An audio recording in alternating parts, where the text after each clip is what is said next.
UN General Assembly is in session, and so is this edition of CNN Student News. Bringing you today's commercial-free headlines, I'm Carl Azus.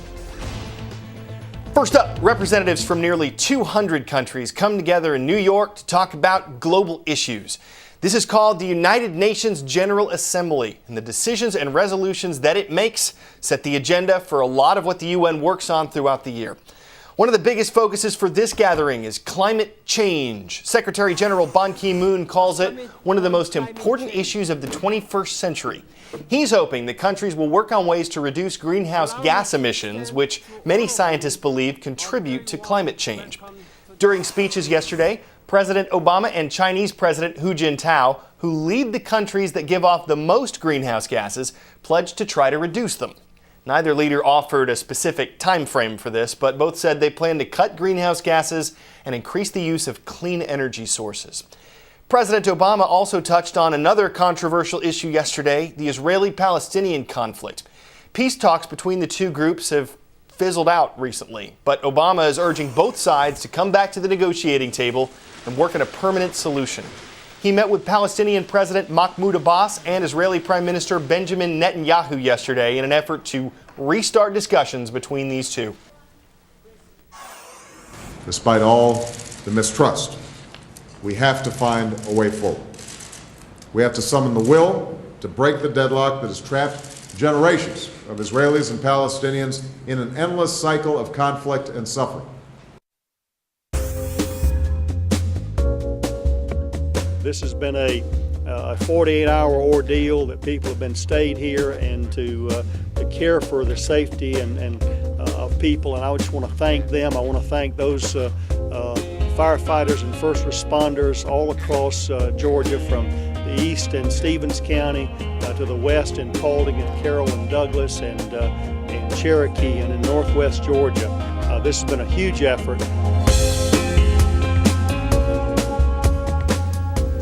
Okay, that was Georgia's Governor Sonny Perdue talking about severe flooding that has led to at least 8 deaths, noting that nearly all of those were from drivers and passengers who were swept away by floodwaters. Governor Perdue pleaded with residents to stay off the roads until these waters recede.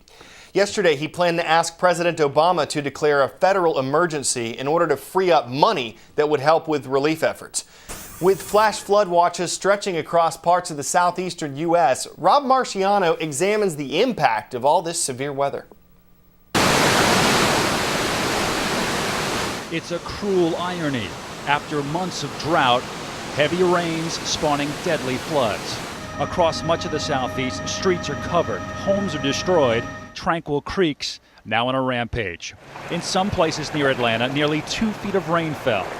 This is the highest water that I've seen. I've been living around here all my life. Come here, I'm gonna put you in the boat here. This couple was rescued by boat in the pitch black. They had to use flashlights to see.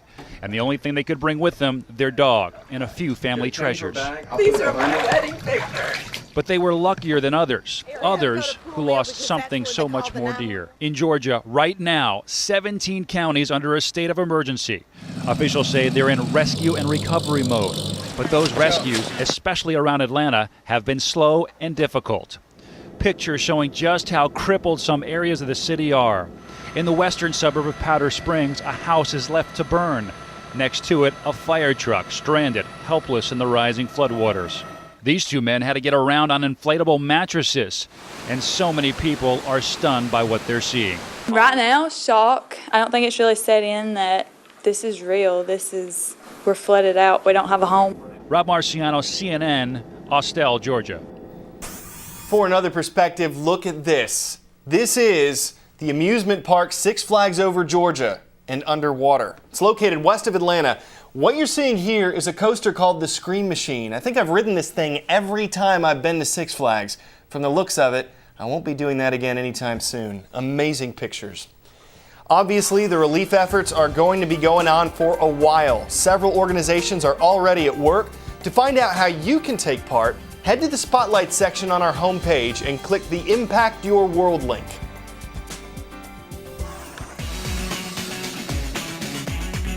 See if you can ID me. I'm a Central American nation located between Guatemala and Nicaragua.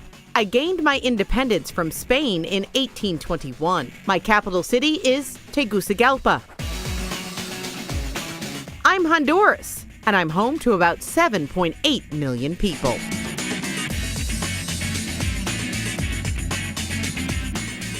Political turmoil has led to clashes in that capital city, all based around Honduran President Jose Manuel Zelaya. He was actually removed from office back in June, faces charges of violating the country's constitution. Zelaya, who is in the white hat in the middle of your screen here, returned to Honduras Monday. He took up refuge in the Brazilian embassy in Tegucigalpa. If he leaves, the Honduran government says it will arrest him. The Brazilian embassy isn't considered part of Honduras, so Zelaya can't be arrested as long as he stays inside. Police and soldiers positioned outside the embassy clashed with Zelaya's supporters before clearing the area yesterday. The situation has led the U.S. to close its embassy in the Honduran capital.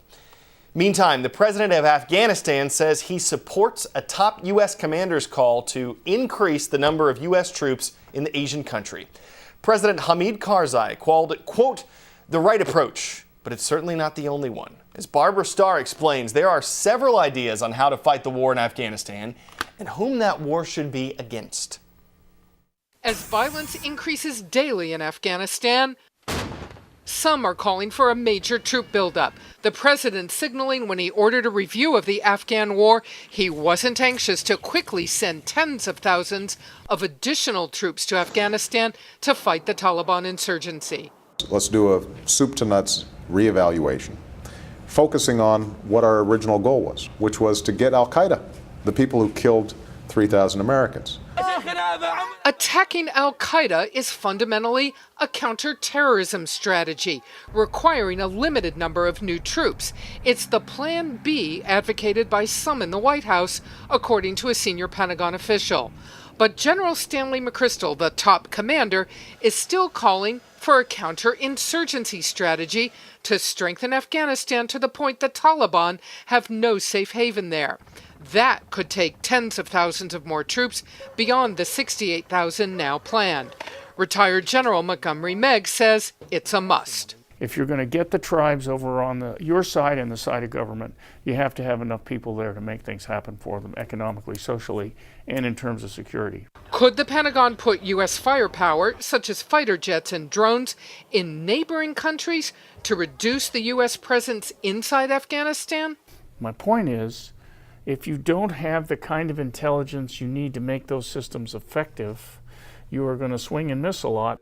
The powerful chairman of the Senate Armed Services Committee says more U.S. troops right away are not the answer for another reason. I've been recommending to the president that, first of all, before any consideration is made of additional combat forces, that we get the Afghan army bigger, better equipped. The new bottom line, support for the war in Afghanistan is declining, and the president and his commanders will have to make the case for whatever comes next. Barbara Starr, CNN, The Pentagon.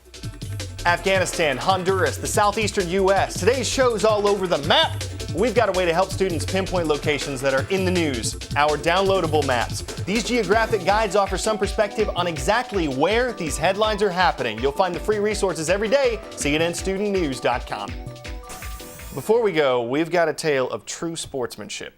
At the end of a recent high school game in Missouri, Matt Ziesel took a handoff and hightailed it all the way to the end zone, scoring his team's only touchdown of the day. Why is this noteworthy? Well, Matt has Down syndrome, a genetic disorder. He's always dreamed of scoring a TD, so with the clock winding down and his team down 46-0, Matt's coach wanted to give him that chance. He talked to the other team's coach, who agreed to give up the shutout and let Matt score. It's a great story, and we'd love to hear your thoughts on it. Would you give up a shutout to help someone out? Would you have done it for Matt Ziesel? Head to our blog at CNNStudentNews.com and share your opinions. We'll look forward to reading them, and we'll look forward to seeing you tomorrow for more CNN Student News.